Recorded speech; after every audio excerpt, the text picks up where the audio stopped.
Hello again, this is Michael with Joto Imaging Supplies coming at you again with another dye sublimation tutorial video. Today, we're going to do a double-sided round metal ornament. Nice and thin, lightweight, has a hole here ready to be hung, and we've got a nice red ribbon that we'll attach at the end. So let's do this in one press, shall we? Let's not waste time. So to begin, you can see I've already pre-cut my images. Now I've pre-cut them with a little bit of play on all sides. It's always better to give yourself just a little leeway on every side, just so if anything shifts a tiny bit, it's not the end of the world. You haven't lost the piece. Now, each one of these ornaments is going to come with both sides, a very thin protective layer of plastic. Got to get in there with your fingernail or perhaps an X-Acto knife, get underneath it and pull those layers off. I recommend you don't pre-pull these layers like too far ahead of time. Always better to pull them later. And the reason for that is pretty straightforward.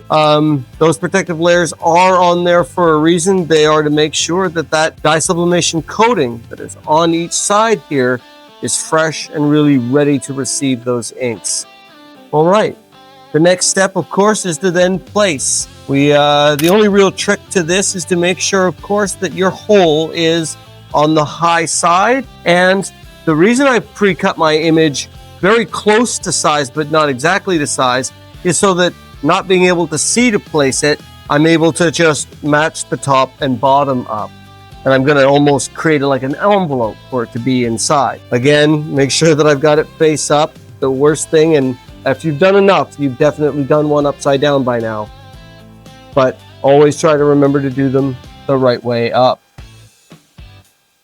Couple of pieces of tape. Top and bottom is what works for me. People will sometimes do all four sides just to make sure it's really in there. That's a great thing to do, and I strongly recommend doing that if you're finding that you're getting a lot of sliding. But for me, top and bottom has generally done the trick. Knock on wood. All right, well, it's ready to go. And so is our press.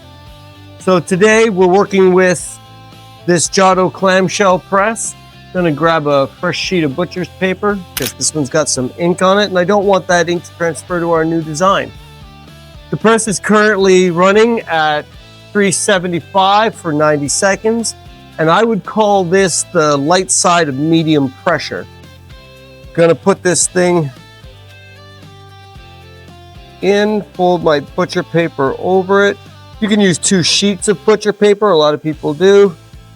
I'm just going to fold the 1 sheet over, it's precisely the same. And let's close this up and see you in 90 seconds.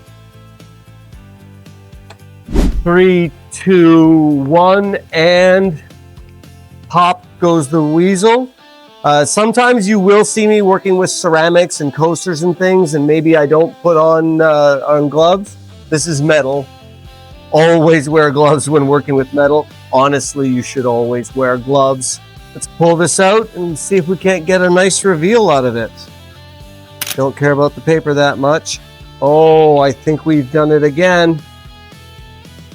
For those who are wondering, I'm using examples by my wife. Her artwork is very vibrant and does bring out and show what dye sublimation is truly capable of.